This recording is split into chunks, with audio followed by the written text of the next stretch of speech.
Today we're going to be talking about a topic in accounting that a lot of people have heard the term, but they may not know exactly the details of how it works. And that's going to be depreciation. If you know how this works, it could actually be a huge benefit to your business, but if you don't, you could actually find yourself in a lot of trouble with a lot of tax issues. So today we're going to go over what it is, how it works, and some things that you need to be aware of to make sure that you don't get yourself into trouble. Also, you're going to realize it's probably pretty important that you're going to be working with a tax professional to make sure that these things are being done correctly, but also to use it as a planning tool for your business as you grow. There's certain things that you can do with depreciation that could benefit you long term. So, depreciation. What is it? Depreciation is when you purchase an asset, a piece of equipment, some machinery for your business, this asset, you're able to allocate the cost of that asset over the life of that piece of equipment. So what does that mean? Basically, if you purchase an asset, let's use an example. Let's say for your growing business, you need some new machinery. Let's say these machines or this equipment costs $10,000. Now, let's say that this equipment may only last for 5 years. That's its useful life. So this $10,000 piece of equipment is going to last for 5 years, and over that course of time, this equipment is what's going to help you generate revenue for your business. So this asset, we're going to take this $10,000 cost of the asset and allocate it over 5 years.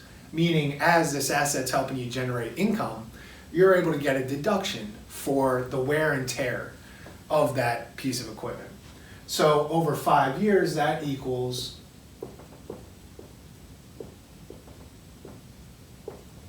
a $2,000 deduction per year, right? So over 5 years, $2,000 deduction every year for depreciation. After 5 years, you've used up the entire $10,000 amount. Now, that's how depreciation works. Depending on what type of asset you purchase, they all have a different useful life. So within the tax code, the IRS will determine how many years the useful life is of that equipment. Some assets have a 5-year life, 7-year life. If you're a real estate investor, residential rental property may have a 27.5-year life, and commercial property is going to have a 39-year useful life.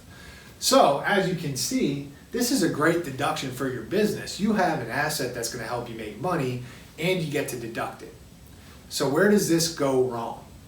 Where this goes wrong, and we talk to a lot of business owners that maybe in the first couple years of their business, they're probably doing their taxes by themselves or have someone helping them out that aren't familiar with the tax code, and they're just trying to make money. They're going to buy pieces of equipment, machinery, assets, whatever it is, and they just expense the entire thing. Why is that a problem? Well, with an asset in this scenario, you're only allowed a $2,000 deduction every single year.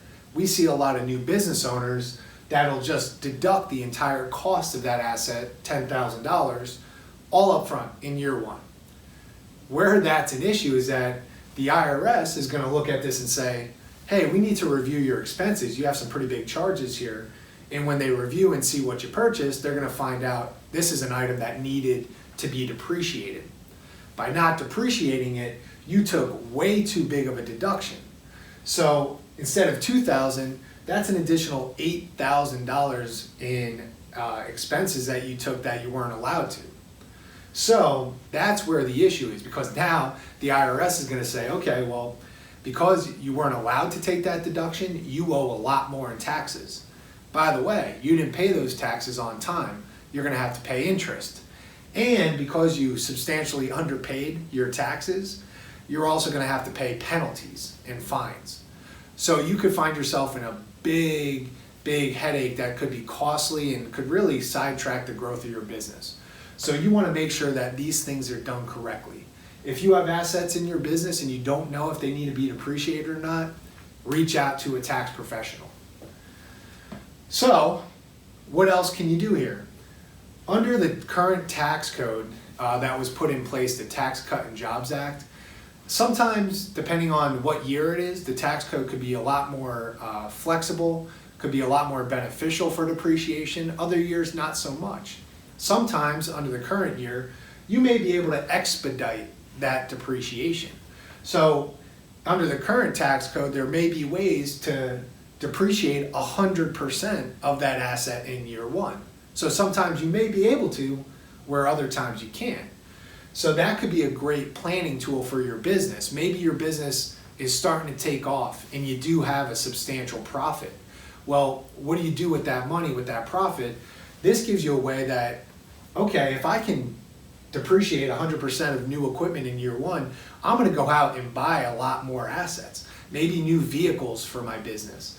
And so you'll be able to get a big deduction in year one, but you need to make sure that you can do it, because if you can't, you're gonna find yourself in trouble. So the last part to depreciation is, okay, you have this asset that you're taking deductions on. What happens if you get rid of that asset or sell it, right? So what people don't realize and find themselves in a lot of trouble from time to time is that this tax benefit of this deduction every year, you may have to actually pay that back. Here's what I mean by that. Let's say business A purchased this piece of equipment for $10,000, and for 2 years they had it, they used it in the business, they generated money, they took a $4,000 deduction, right? So 2 years, 4,000 in deductions, in depreciation. Now let's say that piece of equipment becomes very popular because people can't get their hands on it, and you get an offer for someone to purchase that from you for $20,000. Now, if it sounds crazy, this does actually happen quite often, right? If you think about a rental property, that's a piece of property, a building that you get to depreciate, and then hopefully you're actually going to sell it for a gain. So in this situation, what happens is we see a lot of people who do taxes on their own is they say, you know what? I bought this for $10,000, I'm selling it for $20,000, I have a gain of $10,000. That's all I have to pay taxes on. Wrong. So not only do you have to pay taxes on the gain, but you were able to get a $2,000 a year deduction for the wear and tear and reduced value of your asset. So because you're selling it for more than that, you now have to recapture. Keep in mind, we said 2 years, $4,000. You now have to recapture $4,000 in depreciation recapture. This is taxed as income. So if you dispose or sell an asset without understanding this concept, we've seen people end up with 6 figures in depreciation recapture and a massive tax bill they weren't planning on. Once again, think about real estate. You may have a property for 20 years and then sell it. That could be a lot of recapture that you're going to get hit with. So once again, depreciation, it's fairly complex. It could be a huge benefit to your business, or it could cause a big tax issue if you're not familiar with what and how it works. So as always, we're happy to help our clients. We work with a lot of real estate investors and business owners. If you have any questions on this concept or how you can use it, go down to the link below. You can schedule a complimentary strategy session with us to explain your situation, and hopefully we'll be able to point you in the right direction, if not help you. So, looking forward to speaking with you, and thanks for paying attention today. Go and like the video if you can, and we'll be putting out a lot more content soon.